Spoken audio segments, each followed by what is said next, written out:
Huawei's sub-brand Honor has launched the extremely glossy Honor 9 in Europe following the traditional initial launch in China. Specs aren't that dissimilar to the excellent little Honor 8 that I demoed on Phone Show 304, though the fingerprint sensor is now in an iPhone-like home button on the front. It seems that front is the new back in this regard. There's a typical Huawei dual camera setup, a 5.1-inch 1080p display, and it's powered by an octa-core Kirin 960 processor. Rounding the specs out are a 3200 mAh battery, NFC and USB Type-C for charging and data. I feel like I should tell you a story in this armchair. So this is a story of the OnePlus 5. Much hyped for its headline chipset and future-proofing, but there are headline omissions too. The use of only a 1080p screen, the lack of official waterproofing, the single loudspeaker, but more on these later. There are two ways to look at the OnePlus 5, with the front-mounted fingerprint sensor and home control, with the dual camera optical zoom setup on the back, and with overall design. It's hard not to think of this as a much cheaper iPhone 7 Plus running Android and on the fastest chipset on the planet, which is intriguing for many who have wanted exactly this. OnePlus is clearly aiming the 5 at the same users, though this is ultimately less polished, or at least less mature. Mind you, the OnePlus 5 does manage to pull off the imitation game in a significantly smaller form factor. So 4mm shorter, 4mm narrower, and a full 35 gram lighter, all with the same size display. So the comparison between that iPhone 7 Plus and the OnePlus 5 can switch both ways, depending on what you're looking at. In terms of price too, it's £819 for the 128GB iPhone 7 Plus and only £499 for the same capacity OnePlus 5, a whopping £320 difference, making the latter's capabilities seem, well, even more relevant and more intriguing. The second way to look at the 5 is as the spearhead of the world of Chinese flagships. Now, these are always interesting and tempting. Think the Oppo and Xiaomi phones, for example, with ultra-high specs and yet often with patchy software support, quirky Chinese-centric skins, and tons of non-Google apps and general bloatware. My beloved ZTE Axon 7 was only made usable through first the use of custom firmware and then lately Lineage OS, of which more in a future show. I know there's Huawei and the Honor handsets, often excellent in terms of specs and performance and with good European support, but OnePlus trumps all of these with genuine worldwide support in a single device and with a build of Android that's close to stock, free of any bloat and implemented on the fastest phone chip in the world. So this is a phone that arguably rivals the iPhone 7 Plus, yet costs over £300 less and also outperforms everything in the Android world and doesn't have to be hacked around to make sense in the West. What's not to love? Now, the OnePlus 5 is impressive. We're talking a Snapdragon 835 chipset, desktop class, with 8GB, repeat 8GB of RAM plus 128GB of onboard storage. There's a 6GB/64GB variant too, though for an extra £50 I can't see why anyone wouldn't go for the larger capacity given that there's no micro SD expansion. Now, I've hit issues with micro SD cards recently, and more manufacturers are now doubling down on optimized internal flash memory, with less to go wrong and no possibility of file system oddities caused by card swapping. OnePlus also uses the new UFS 2.1 file system rather than the old memory card emulating eMMC system, meaning far faster disk operation and simultaneous reading and writing to internal storage. Good stuff. The display is almost the same 5.5-inch 1080p AMOLED affair as on the OnePlus 3, which is a little disappointing, but on the other hand, there's nothing really wrong with it.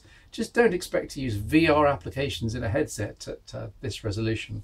You do get Gorilla Glass 5 though rather than 4, giving greater shatter protection when dropped. There's nothing special about the casing here either. It's an archetypal 2017 smartphone form with smooth and slippery aluminium and antenna lines top and bottom. The display uses 2.5D glass with subtle curves at the edges, which is lovely with the trademark OnePlus alert slider here on the left. Silent, priority and all. Always a super quick way to manage things if you don't want to be interrupted. Down at the bottom, OnePlus trolled Apple in its launch keynote about the 3.5mm jack. Here by popular demand. People do want to listen while they charge, and not everyone wants to fanny around with Bluetooth headphones, including me.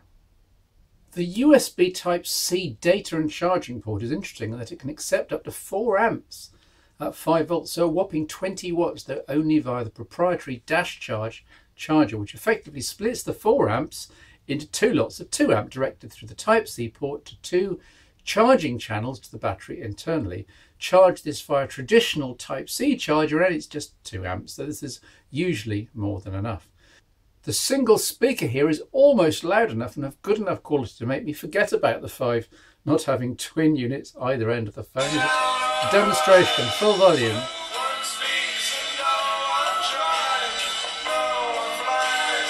I can hear some bass, I can hear some top end, and there's no problem about the volume. I think for satellite navigation and podcast use, you'll be absolutely very, very happy with this mono speaker. Now, there's no official waterproofing, but previous OnePlus phones have been declared as splash-proof, and I'd expect the 5 to be similar. And so to the biggest bullet point, though, in OnePlus's marketing for the 5. Clearer photos, the high megapixel dual camera here. 36 megapixels in all, split across 2 lenses.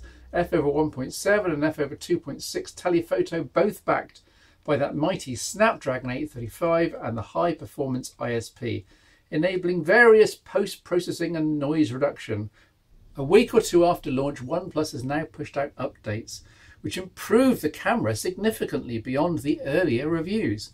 And I do think everyone's missed the point about the telephoto lens in a tight f/2.6 aperture.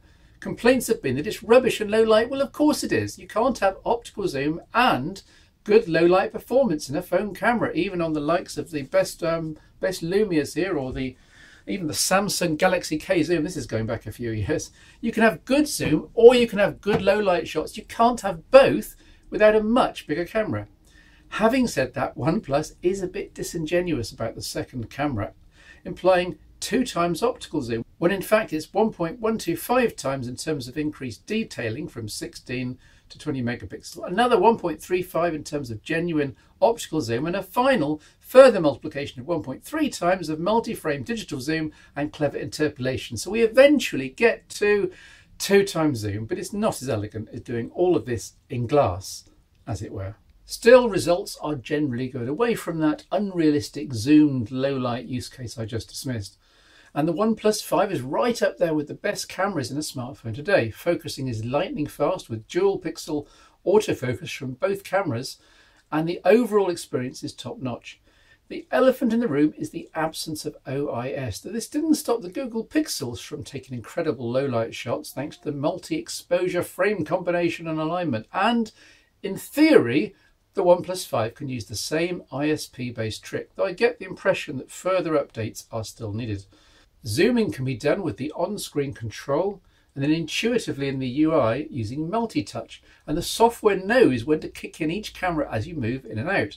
There are no stutters and the zoom range is effectively continuous, up to 8 times according to the interface, though everything beyond 1.5 times zoom is processed or interpolated in some way. So even the upsampling insists on outputting 20 megapixel photos even when you're zoomed in by 8 times, which is crazy because it's just a digital blurry blocky mess. The results are unusable. Still, used it 2 times or even 3 times with care and in good light, think festivals, family outdoor gatherings and so on, the OnePlus 5 can genuinely get closer to subjects. It does lag a little behind Apple's iPhone 7 Plus's similar setup overall, with image processing here that leaves artifacts where there should be none, for example in areas of sky. Updates are still needed. As on the Apple iPhone 7 Plus, the dual camera is also used for a so-called portrait mode, with depth information taken from the super high-res telephoto camera here and used to map the main camera here's frame. The intended use case is a person between 0.5 metre and 2 metres away, in which case the subject's distance is identified and a shallow depth of field effect applied, with everything away from this distance gradually faux blurred. This works really, really well, as long as there's enough light and as long as you stick to the core use case. Yes, pixel peep and you can see soft boundaries at the edge of your subject, but in most cases you'll be delighted with the results. In video mode, the lack of OIS means that stabilization is restricted to a frame-based software approach, and this only currently works at 1080p and 30 frames per second. Updates hopefully will improve this.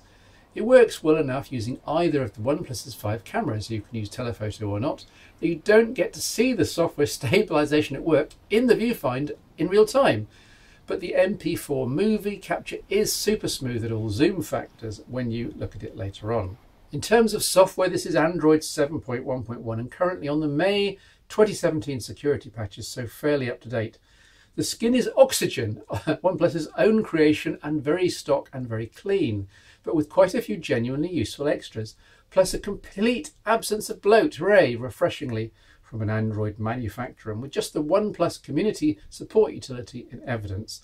So you can just build up your application loadout at your own pace, and there's nothing to remove, nothing to disable. Now, being based on 7.1.1, there are the long pressed actions here on home screen icons, plus the pixel style swipe up to reveal the application drawer. Off to the left is a shelf showing recently accessed applications, memos to self, and some essential device stats, plus the ubiquitous weather, of course. Capacitive controls are the default and they work really well, having large touch targets. But there's really only a very tiny and dim dot to show where to press, so you've still got to go back and recent blind. It's not an issue though, and does mean that all the display is available all the time. Though if you want the peace of mind of virtual controls, these are available in settings too, and are reversible according to taste. Gboard, the new Google keyboard, is built in from day one, which is a nice touch. Ditto a theme engine from the ground up, so all those AMOLED unfriendly white panes in stock Android can now run dark, and are downright beautiful on the OnePlus 5's glossy display. There's a built-in file manager, something you don't always get on Android, especially on phones with no micro SD slot. And this one has a secure box protected by a 6-digit PIN or your fingerprint. Set a file is secure and it'll be removed from general storage and protected from casual access in the secure box. Very, very handy for all that secret and private stuff. Also novel is a special reading mode for the whole user interface in addition to the usual brightness options and 3 different screen calibration options. In reading mode, which can be system-wide or specific to named applications, the screen turns monochrome and with gentle contrast, simulating printed text on paper. This works brilliantly and is vastly easier on the eyes than retina-searing white when reading web articles, for example, especially in the evening. Battery life is nothing special. The sealed 3300 mAh battery does its job and gets you through a busy day, though without too much to spare. Still, as long as your dash charger isn't far away, you can put in 50% charge in under half an hour, so top-ups really aren't an issue.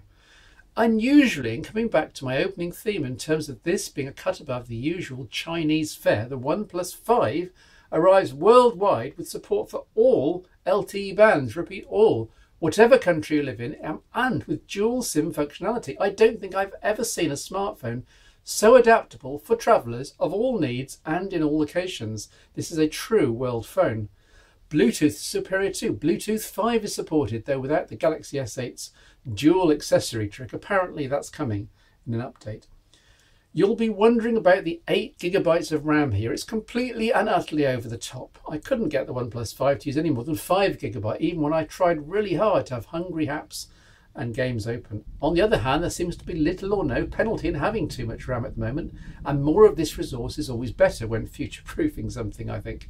Somehow I suspect that OnePlus's own update schedule for the 5 will terminate long before Android 8 or 9 or whatever actually needs 8GB of RAM. But hey, it's a spec point that almost nothing else can match, and it means that the 835 chipset can really go to town on image processing and the like without ever having to throw other stuff out of memory.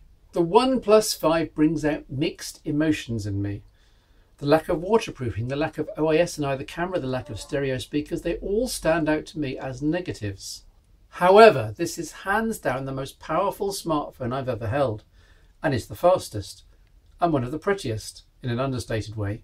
It's well balanced in terms of other specs and doesn't cost the earth. The 5 offers all the gadgets and screaming specs of the best Chinese phones, coupled with proper sales, proper marketing and proper support in all world markets.